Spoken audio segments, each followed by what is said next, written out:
fragile bars, and he may burst out. Pray don't, but he may burst out at any time. But sometimes I wake up and I hear him growling in there, you know, want out. I say, oh no, no, not today, not again.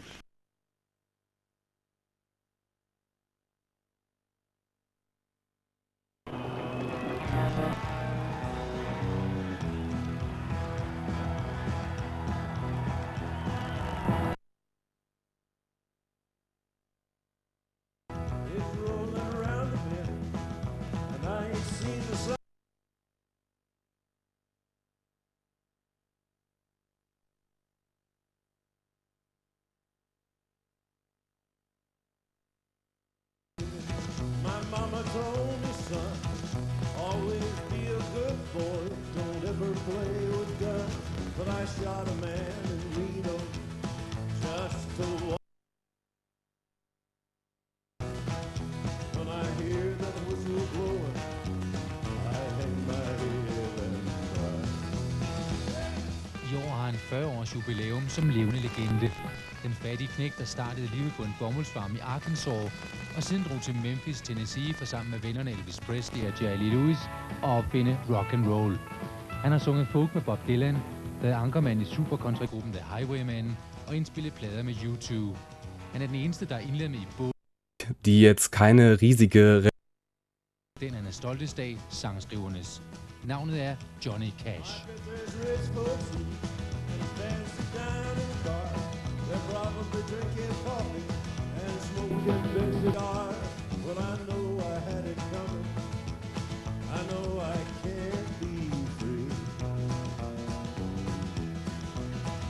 But those people keep a moving.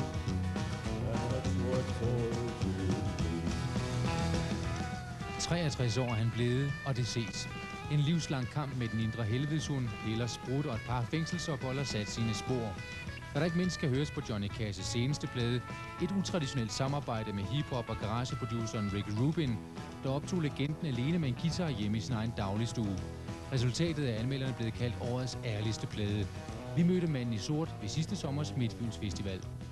Well, if they freed me from this prison, if that railroad train was mine, bet I'd move it on a little farther down the line, far from Folsom prison. That's where I want to stay. And I'd let that lonesome whistle blow my blues away.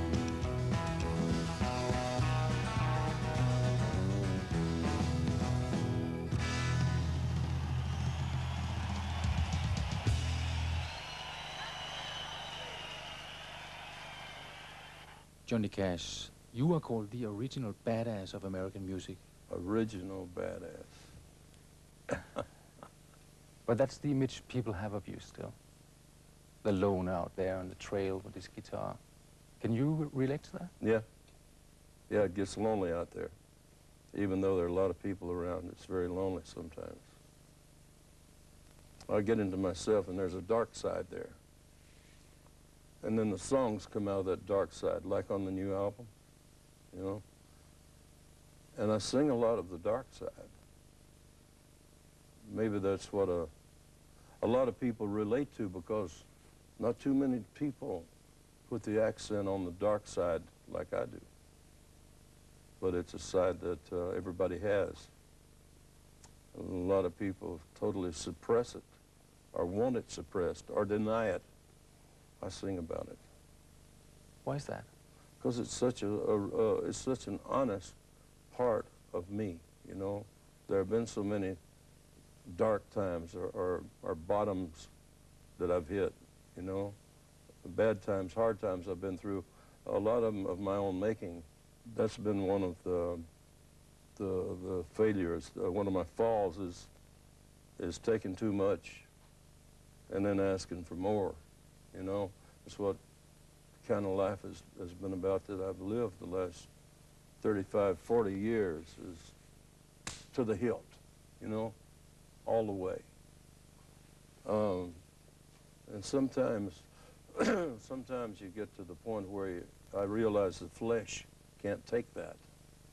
So I kind of pull back, you know, and I lean on God. The dark side of the album has an exact opposite. There's redemption also. And if it wasn't redemption through God, I'd be dead. So I sing about that too. Delia, oh Delia, Delia all my life. If I hadn't a shot poor Delia, I'd have had her for my wife. Delia's gone, one more round, Delia's gone. Went up to Memphis, I met Delia there.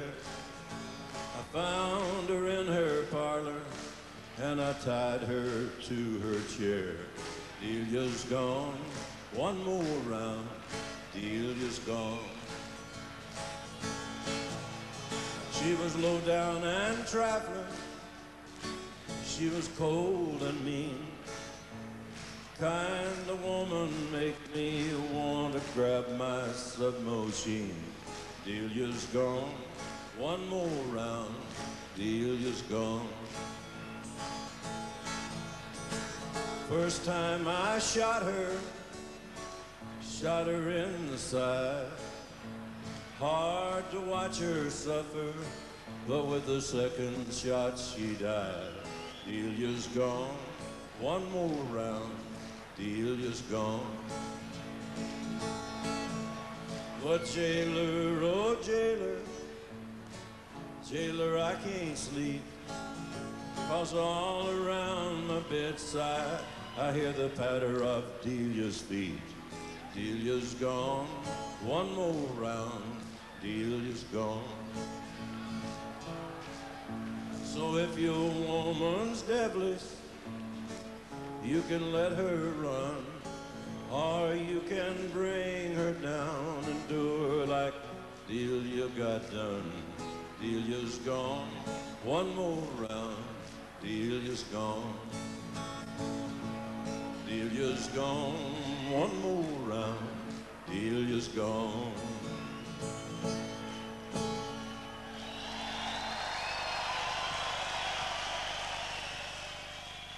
One of the songs on the new album, actually written by your former son-in-law, Nick Lowe. Nick Lowe. Seems to me like the pivotal song of the album, the theme song. I think so. The Beast in Me. The Beast in Me. Could you describe what that song is about? The Beast. He was there when I was born, I think. I think I met him when I was a little boy, when I killed my first snake. Probably. I enjoyed it. I don't know. I guess I kind of liked that beast. I liked him. I thought I liked him. He made me believe that I loved him. So I played with him. I let him out and ran and played with him. We ran down the streets together. We went into hotel rooms together. We went to bars together. We hung out with the drug crowd together, the Beast and I.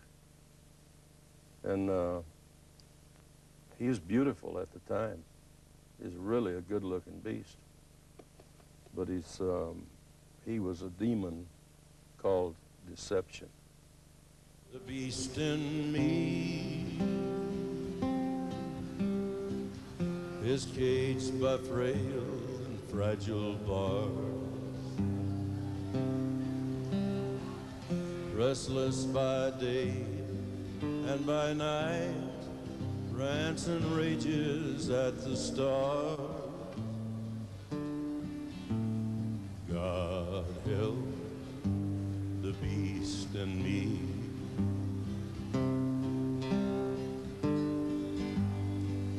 Oh, the beast in me has had to learn to live with pain,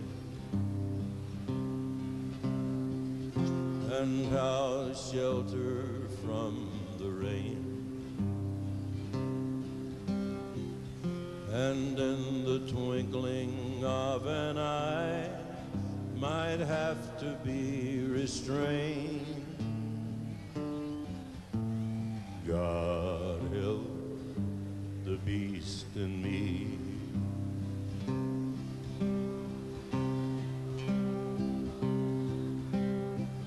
Sometimes it tries to kid me that it's just a teddy bear, or even somehow manage to vanish in the air, and that is when I must beware of the beast in me that everybody knows. They've seen him out dressed in my clothes, patently unclear if it's New York or New Year. God help the beast in me.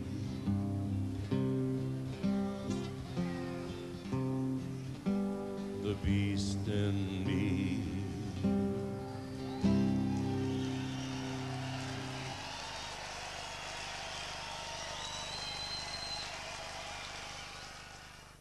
Sometimes I wake up and I hear him growling in there, you know, wanting out. I say, oh no, no, you know, not today, not again. So I keep the beast corralled for the most part. And it's only by the grace of God that I can do that. It's always a fight in there. It's like those two dogs are in me sometimes fighting, tearing at each other. But that beast is caged today. Why? Because of religion? Not religion. You know, I'm not a religious person. It's not religion, but it's God. You know, spirituality. Yeah, if it wasn't for that, I'd be dead, and I'm very aware of that. But where do you see the distinction between God and religion? Religion? You see a guy talking on TV, quoting the Bible and preaching to people, he's religious, in my mind. I consider myself a spiritual person. I'm not religious. If you want to hear the Bible, I can quote it to you, you know. Or I can tell you about Jesus Christ. I can tell you about God. But I don't unless you ask me. You're not a savior. You're not on a mission to No, save people. no, I'm not. But I'm on a, I have an obligation to myself to testify about why I'm alive, you know, where life comes from with me, where joy comes from. It's that, you know. I also know that dark side too. Like I say, that beast is in there. And if it wasn't for God, that beast would break out of that cage, and I'd be dead.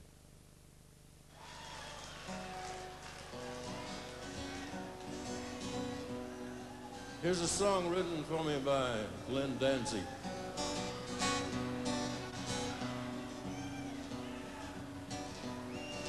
Bad luck wind been blowing at my back. I was born to bring trouble to wherever I'm at. Got the number 13 tattooed on my neck. When the ink starts to itch, then the black will turn to red. I was born in the soul of misery, never had me a name. They just gave me the number when I was young. Gonna find me a preacher man confessing all I've done, or you can catch me with the devil playing 21. Bad luck wind been blowing at my back. I pray you don't look at me, I pray I don't look back.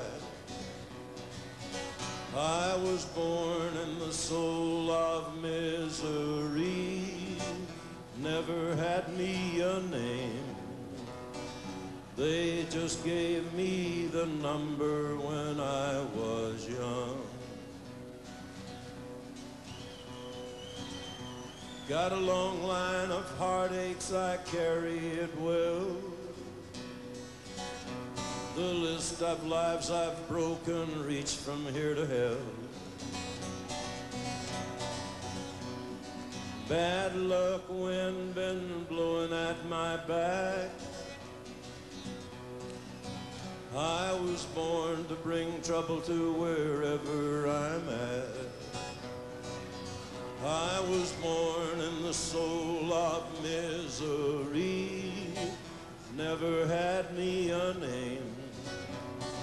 They just gave me the number when I was young. They just gave me the number when I was young.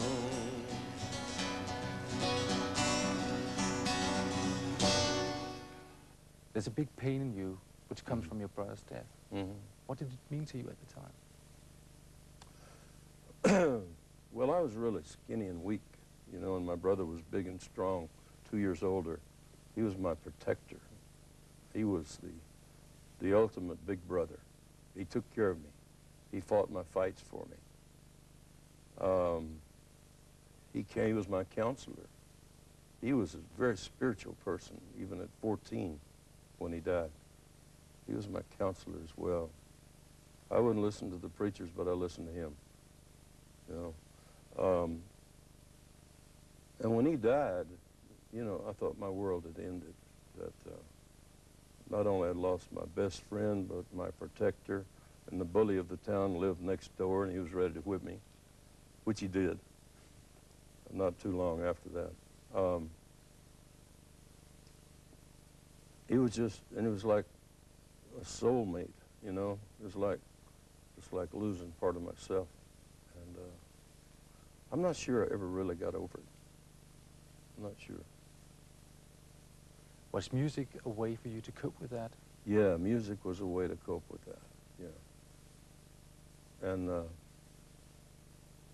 especially the gospel and spiritual songs. I love those, always have. And I've recorded a lot of them, you know, for future record. But those were kind of, the spiritual songs kind of uplifted me out of my troubles. And I really get high, naturally high, singing the spirituals and gospel songs.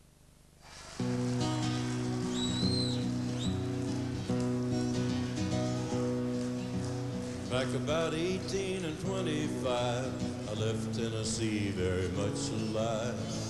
And I never would have made it through the Arkansas mud if I hadn't been riding on a Tennessee stud.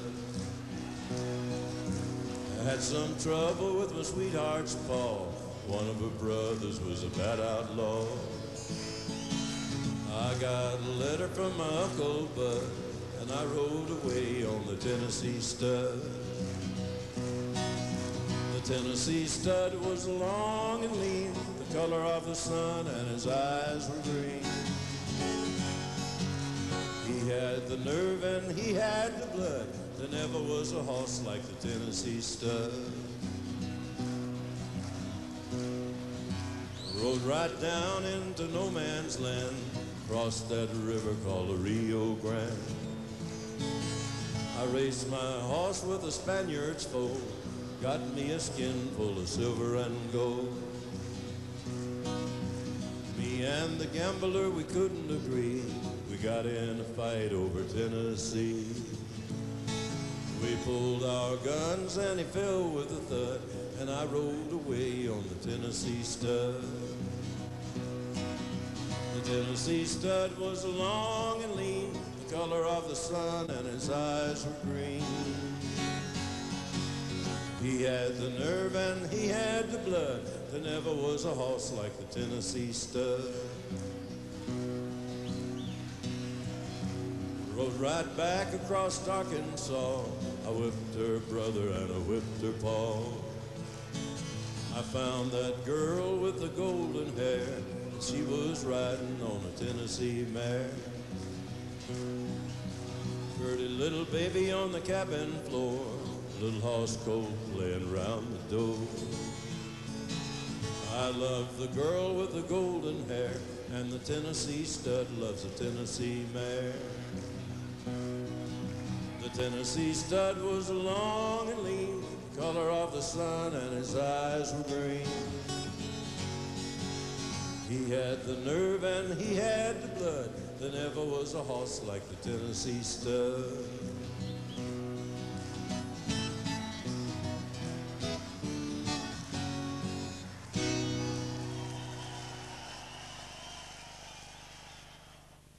The Sun Studios in Memphis, mid-50s, you have gathered together the four quintessential rockers, the rebels of that time, which is you, Johnny Cash, which is Jerry Lewis, Elvis Presley.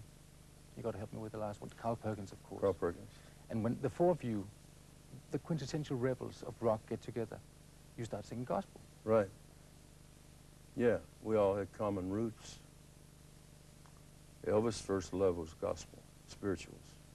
So was Carl, so was Jerry. First song I ever heard Jerry Lee Lewis sing before he ever made a record. He came to Sun Studios when I was recording one day, and Sam Phillips introduced me to him. And I said, I'd sure like to hear you sing. I heard about you. So he sat down at the piano and sang. The first song I ever heard him sing was a spiritual called Vacation in Heaven. I don't know if he ever recorded it, but he should have, because I thought he was wonderful. But it's kind of the opposite of what people think of it. Rock and roll was perceived as the devil's music, but yet you were all influenced by gospel. Well, I never did believe that. I never did believe that rock and roll is the devil's music. I never did believe that. I thought it was pretty silly, you know, because music is a gift of God, however it's performed. I thought the most stupid thing I ever saw was when Elvis was on the Ed Sullivan show and they wouldn't show him below the waist. You know, Because he was... We were all talking about Carl, Jerry Lee. We were all talking about that for weeks after that, you know, how ridiculous that was. But I thought it was really stupid. But I mean, he's a human being. He's got a body like everybody else. But where did that perception come from? I don't know. I think probably from some of those religious people you're talking about that had to have something to preach about, so they picked on us. I've been preached about a lot, you know. I've heard about many, many sermons where I was, back when I was on television every week, I was the topic of many, many sermons. I never hated those guys for it because I understood. You know, they draw a very, very firm line between black and white, right and wrong. No gray shades, no gray area anywhere. But I don't believe God's that way. I believe God loves me, even though there's an evil side there. Because he let that side live, you know. He let it be. He let me go with it. He let me do what I would do with it. And I went all the way, like I said.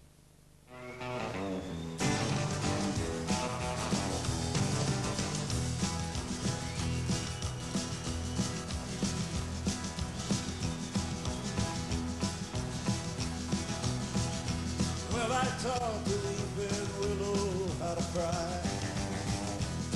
and I showed the clouds how to cover up a clear blue sky. And the tears I cried for that woman are gonna flood you big river, and I'm gonna sit right here until I die. I met her accidentally in St. Paul, Minnesota, and they told me up every time I heard a drawl, southern drawl. And then I heard my dream went back downstream to Portland and Davenport, and I followed you, big river, what you call.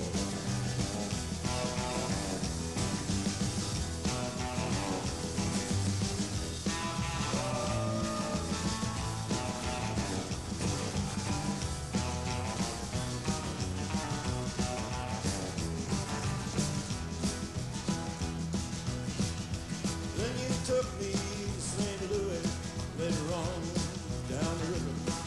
A freighter said she's been here gone, boy, she's gone.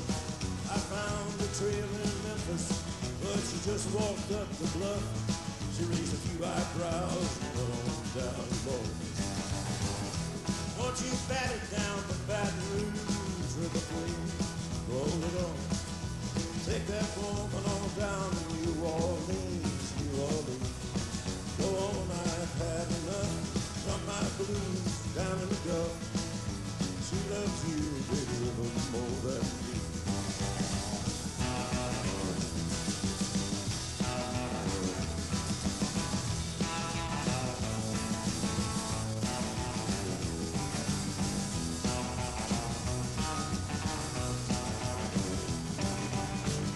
Yes, I taught the weeping willow how to cry, cry, cry. And I showed the clouds how to cover up a clear blue sky. And the tears I cried for that woman are gonna flood you, big river. And I'm gonna sit right here until I die.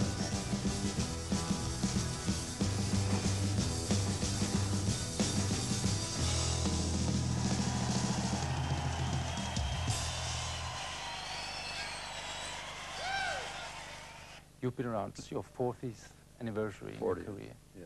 And you actually span a whole century of modern music. Because you are married into, like, the Kingdom family, the royal family of folk songs, the Carter family. Carter family, yeah. Your mother-in-law, Mabel Carter, started out in 1928? Yeah, 27. 27. You worked in the 50s with Elvis Presley and the Elvis. likes. Mhm. You worked with Bob Dylan, actually. Yeah. And now you're working with the very young people, Rick Rubin's, the hip-hop grunge people. Yeah. What has happened to music in that century? Well, the song itself, the nucleus of the song is still the same. Some of the greatest songs throughout the century have been three-chord ballads and story songs, and that's always been my forte. Like my mother, Mabel Carter, my mother-in-law, late mother-in-law, started recording 1927, and those were the kind of, matter of fact, with Rick Rubin, I recorded 3 of her songs in his living room. They're not on the album, but they will be later. But these are the kind of songs that are my mainstay, three-chord ballads, but we put the beat to them because, I don't know, it just felt right in 55 to do that. And of course the beat goes on, but the beat's bigger and louder, and there's more instruments, greater technology. But most any rock star or rock writer, pop writer that I've sat down with a guitar, you know, we'll swap songs, and he will play those kind of songs, those three-chord ballads, love songs, maybe 4 chords, or if you're playing with somebody like The Edge, it'll be 5 or 6 chords, or Eric Clapton. But generally, it's those simple three-chord ballads and story songs, which I've always been around from Elizabethan times, as far back as I know, and I think always will be. But we just got different ways of doing them, and I don't think it's anything strange at all that the young people have got all this sound, you know, and all these diversified instruments and ways of performing these simple songs and lyrics. Most of them are simple songs and lyrics. So that's why there's this urge to get back to a good old song with an acoustic guitar, right? I think so. That's why a lot of them are going back to unplugged, to the nucleus of the song, to the nut, to the bone. You know, it's the bone of the music, and everybody wants to touch the bone. So the song remains the same. Right. Johnny Cash, it's been a pleasure talking to you. My pleasure. Thank you.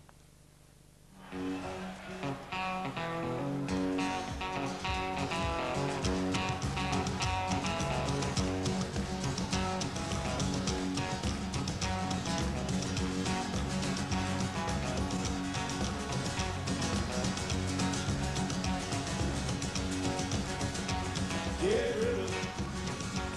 When you get the blues, come on, get rid of it.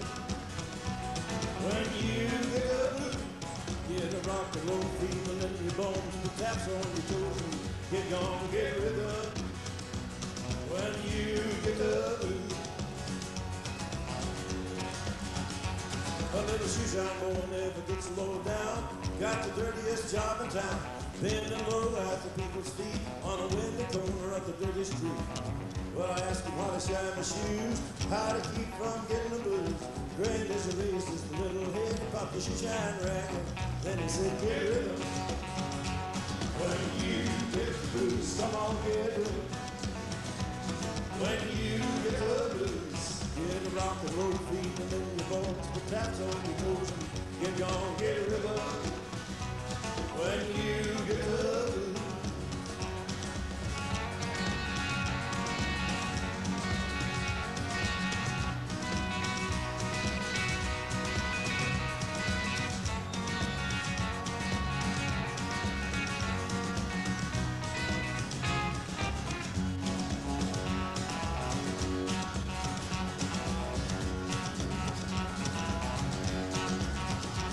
Get rhythm. When you get the blues, come on, get rhythm. When you get the blues, get a rock and roll feeling in your bones, put taps on your toes, get gone, get rhythm. When you get the blues. Well, I sat down and listened to the shoeshine boy, and I thought I was gonna jump with joy. Slapped on the shoe polish, left and right, just took the shoeshine racket and held it tight. He stopped once to wipe the sweat away. I said, "You mighty little boy, to be a work about you." Said, "I like it with a big white grin." He kept on a popping and said again, "Get rid of it."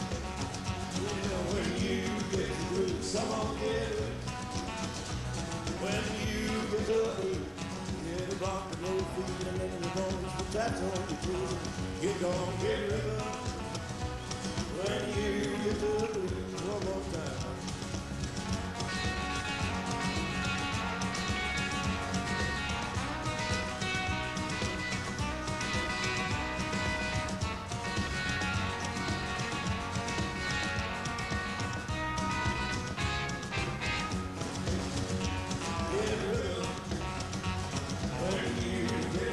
Come on, get with it.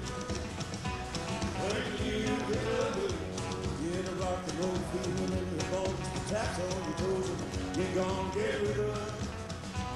When you get the blues.